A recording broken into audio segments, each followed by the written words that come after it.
मेरे पास पैसे नहीं हैं देने के लिए। जमींदार कहता है, जब पैसे नहीं देने थे तो तुमने इसे उधार क्यों लिया? तभी पिता कहते हैं, ठीक है, रुको, मैं तुम्हारे लिए पैसों का बंदोबस्त करके। एक गांव में एक छोटा लड़का था।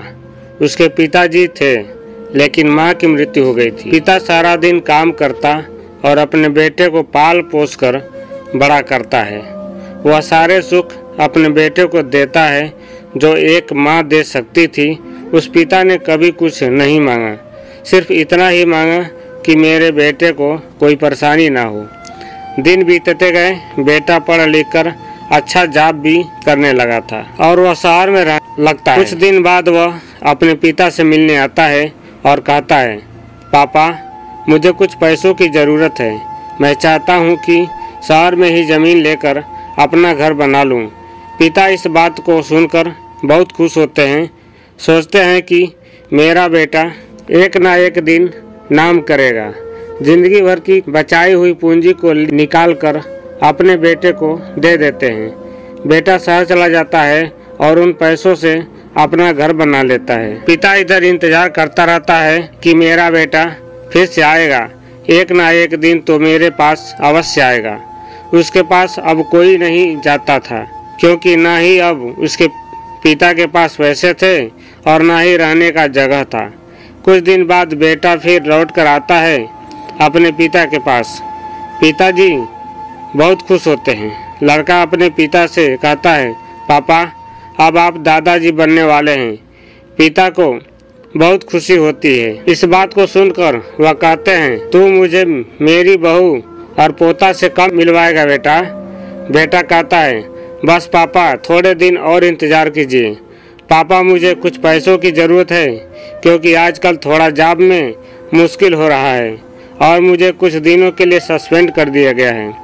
पिता के पास कुछ नहीं रहता है देने के लिए, लेकिन फिर भी कहता है, अच्छा बेटा, तो रुक, मैं अभी पैसे का इंतजाम करता हूँ। पिता बाद में गांव के जमींदार से कुछ पैसे उधार लेकर अपने बेटे को दे देता है और बेटा पैसे लेकर शहर चला जाता है।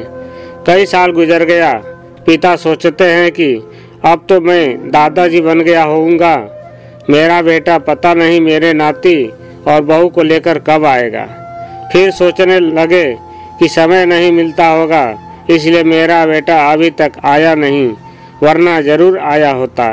तब तक जमींदार 2-3 आदमी को लेकर उस पिता के घर पर आता है और कहता है कि आपके वादे के मुताबिक मैं पूरे 3 महीने बाद आया हूँ अपने पैसे लेने के लिए।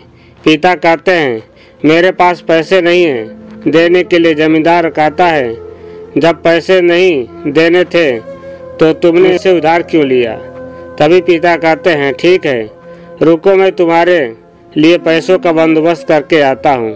और वहाँ के नज़दीकी अस्पताल में चले जाते हैं। वहाँ जाकर अपना ब्लड डोनेट करते हैं और अपनी एक किडनी बेच देते हैं और उस जमींदार का कर्ज भर देते हैं।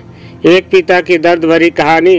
किडनी बेचने के बाद उनकी स्थिति और भी खराब हो जाती है और वह उस आस में जी रहे होते हैं कि मेरा बेटा एक दिन आएगा जरूर। इस आस में जीते जीते एक दिन पिता की मृत्यु हो जाती है, परंतु उस बेटे को अपने पिता को आग देना भी नसीब नहीं हुआ। आपको ये कहानी कैसी लगी नीचे कमेंट करके हमें ज़रूर बताइएगा। अगर आपको ये कहानी पसंद आई हो तो अपने दोस्तों के साथ ज़रूर शेयर करें और ऐसी ही प्यारी कहानियाँ सुनने के लिए हमारे YouTube चैनल से जुड़े रहने के लिए सब्सक्राइब ज़रूर करें। साथ में घंटी वाले बटन को दबाकर तथा ऑल वाले ऑप्शन को ज़रूर दबाएं। आशा करता हूँ कि ये कहानी आपको अच्छा लगा होगा। पूरा वीडियो देखने के लिए आपको बहुत बहुत धन्यवाद। आपका दिन शुभ हो।